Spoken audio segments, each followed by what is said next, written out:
नमस्कार दोस्तों, sunrise CSC YouTube channel पर आप सभी का स्वागत है। आज के इस वीडियो में हम चर्चा करेंगे हरियाणा गवर्नमेंट ने हाल ही में बहुत सारी स्कीम्स में बदलाव किया है। इसी सीरीज में हम पहले भी 2 वीडियो लेके आ चुके हैं। आज की इस वीडियो में पिछले 2 दिन में जो बदलाव हुए हैं स्कीम्स के बारे में और एक्स्ट्रा क्या स्कीम चलाई जा रही है, यानी कि वो खबरें जिनसे आपको फायदा या नुकसान होगा, एजुकेशन से संबंधित और स्कीम से संबंधित, केवल इन 2 मुद्दों की ही खबर की हम चर्चा करेंगे। मैं आपको उस खबर के बारे में बताऊंगा और उसकी एक विस्तृत जानकारी आपको मिलेगी बिल्कुल आसान शब्दों में, ताकि आपको डायरेक्ट ये समझ आ जाए कि हाँ, इससे हमें ये फायदा होगा और इससे हमें ये नुकसान होगा, या फिर आगामी क्या प्रक्रिया परिवार पहचान पत्र के पोर्टल पर की जाएगी और क्या उनमें बदलाव रहेंगे।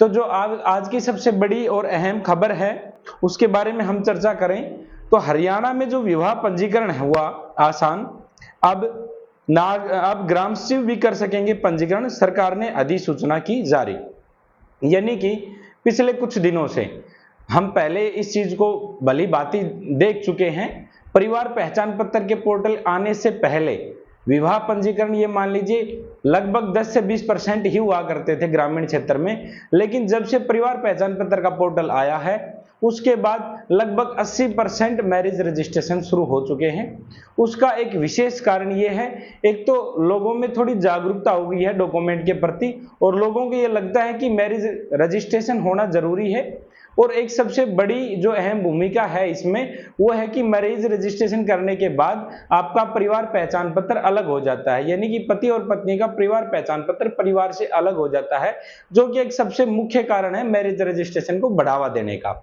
अब गवर्नमेंट इसी में अब कुछ और प्रक्रिया को आसान करने जा रही है, क्योंकि जब से मैरिज रजिस्ट्रेशन बढ़े हैं उसके बाद से इस पोर्टल में भी कमियां हैं। दूसरा, लोगों को भटकना पड़ रहा है, क्योंकि पहले एक ही अधिकारी को मान लीजिए 10 रजिस्ट्रेशन महीने में करने होते थे, अब उस अधिकारी को लगभग 50 रजिस्ट्रेशन महीने में करने होते हैं। उस वजह से थोड़ा सा लोगों को वेट करना पड़ता है और इसमें भीड़ बढ़ गई है। उस वजह से इस पोर्टल को आसान करने की अभी गवर्नमेंट की मंशा है।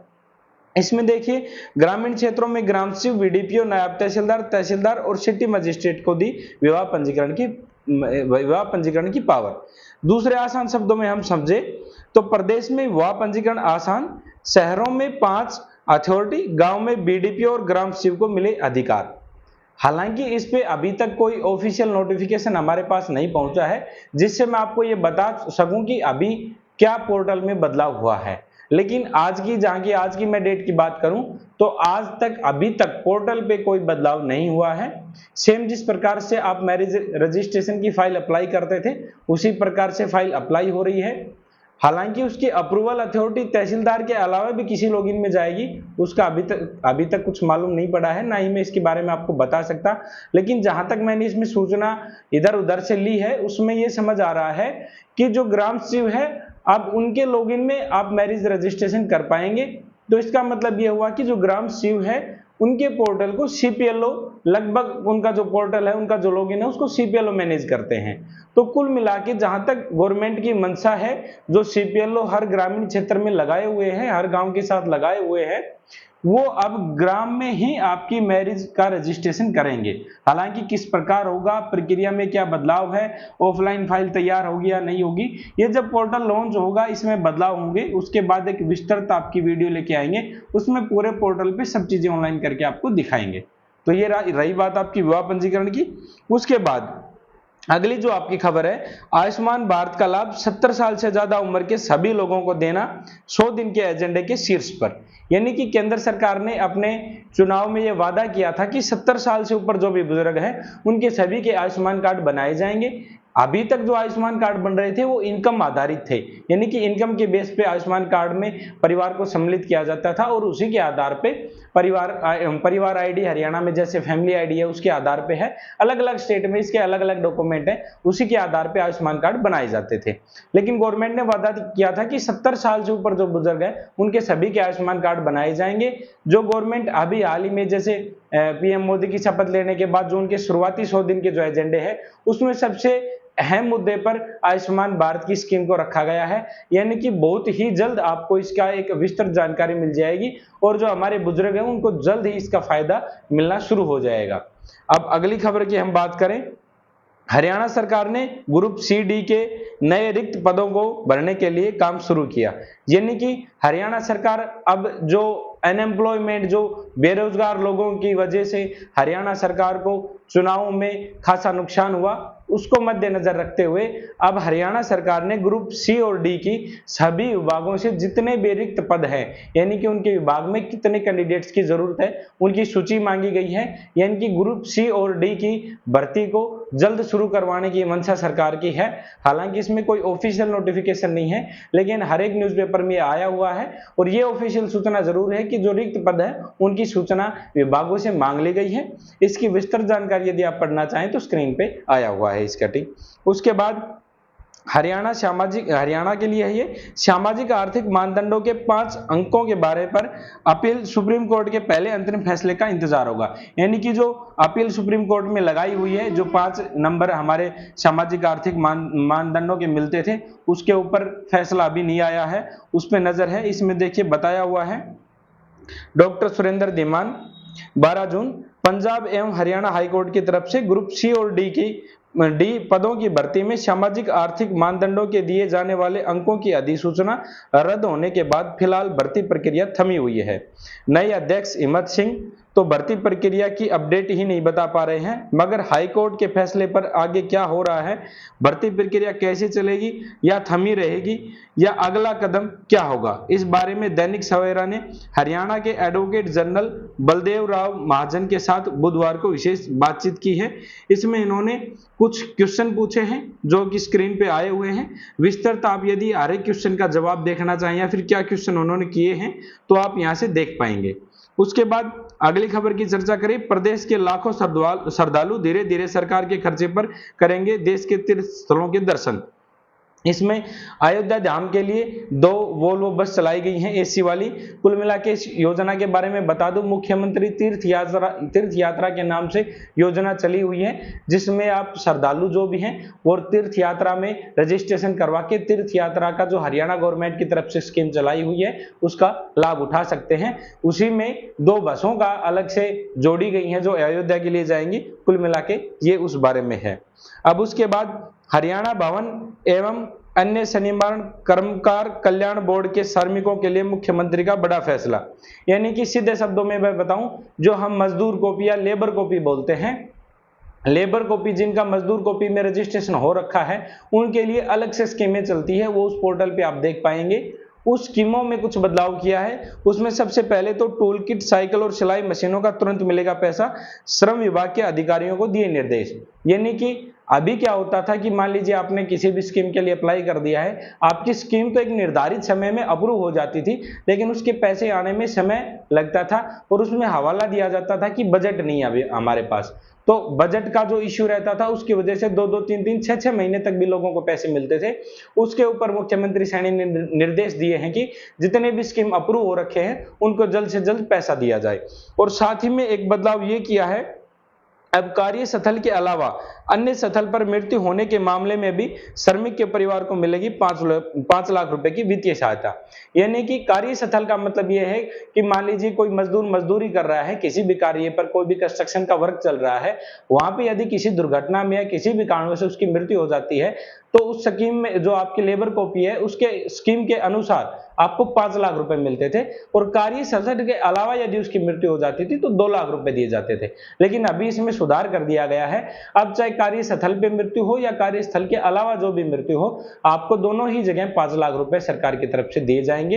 हालांकि साइड पे इसका अभी अमेंडमेंट नहीं आया है, लेकिन इसकी घोषणा हो गई है तो जल्द ही ये स्कीम सुचारू रूप से शुरू हो जाएगी। अगली बात हम कर रहे हैं तो अनुसूचित जाति के विद्यार्थियों को पोस्ट मैट्रिक छात्रवृत्ति की लंबित राशि मिले शीघ्र, मुख्यमंत्री। यानी कि सेम वही जिस प्रकार लेबर कॉपी में निर्देश दिए थे उसी प्रकार जो आपकी छात्रवृत्ति, जैसे कि भीमराव अंबेडकर छात्रवृत्ति है, उसमें मान लीजिए बहुत सारे कैंडिडेट्स के फॉर्म अप्रूव हो रखे हैं, लेकिन जब वो स्टेटस चेक करते हैं तो ऑन होल्ड शो करता है या फिर लैक ऑफ बजट शो करता है। यानी कि बजट ना होने की वजह से उनके फॉर्म तो अप्रूव हैं, लेकिन पिछले 8-8, 9-9 महीने से भी उनकी राशि खाते में नहीं आई है।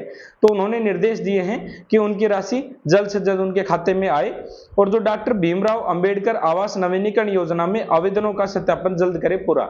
यानी कि जो पीछे आपके मकानों के नवीनीकरण के जो फॉर्म भरे गए थे उसमें बहुत सारे कैंडिडेट्स के फॉर्म अभी भी इनकम्प्लीट या फिर अंडर प्रोसेस शो कर रहे हैं, तो उसमें भी जो उनका सत्यापन होना है, जो उनकी वेरिफिकेशन होनी है, उनको भी जल्द से जल्द पूरा किया जाए। हालांकि उस फॉर्म के लिए आवेदन बहुत ज्यादा कैंडिडेट्स ने किए थे, जहां किसी समय पर 300 से 400 आवेदन होते थे, आज उसी जिले में लगभग 20 से 30 हजार आवेदन उस चीज के लिए हो रहे हैं।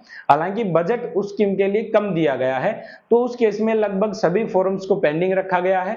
बहुत ही कम फॉर्म अप्रूव हुए हैं और होंगे भी बहुत ही कम फॉर्म अप्रूव, क्योंकि जो बीपीएल राशन कार्ड है उनकी संख्या बढ़ गई है। और उसके अलावा एक चीज और है, पहले लोग जागरूक कम थे इस स्कीम के लिए, लोगों को पता नहीं था, लेकिन अभी यूट्यूब या फिर सीएससी की जागरूकता के कारण लोगों को इस चीज का इंफॉर्मेशन मिल पाता है और वो बहुत जल्द इसके लिए ऑनलाइन करवा देते हैं, जिससे जो आवेदन की संख्या है वो बढ़ गई है। उस वजह से जो उनका बजट है उसी हिसाब से आपके जो फॉर्म है वो अप्रूव होंगे। तो ये मान लीजिए जिन्होंने फॉर्म अप्लाई कर रखे हैं लगभग 80% वो फॉर्म रिजेक्ट होंगे, कोई ना कोई कमी उनमें दिखाई जाएगी। उसके बाद हम बात करें लोकसभा चुनाव में आधी सीटों पर हार के बाद हरियाणा सरकार पीपीपी पर गंभीर, यानी कि कुल मिला के 2-3 कटिंग हमारी पीपीपी की ही रहेंगी।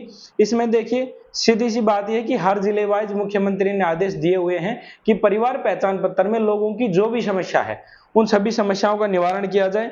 हर जगह इसके लिए शिविर लगाए जा रहे हैं, बार बार शिविर में बोला जा रहा है कि आपकी समस्याओं का समाधान होगा। हालांकि समस्याओं का कितना समाधान होता है ये तो समस्या लेके जाने वाले लोग ही बता सकते हैं। और साथ में शायद कल से कैंप भी शुरू हो जाएंगे, हर गांव में कैंप में ड्यूटी भी लगाई हुई है, हमारी भी ड्यूटी लगी हुई है। उसमें शायद मेरे को नहीं लगता आपकी बार भी कोई अलग से लॉगिन दिया जाएगा।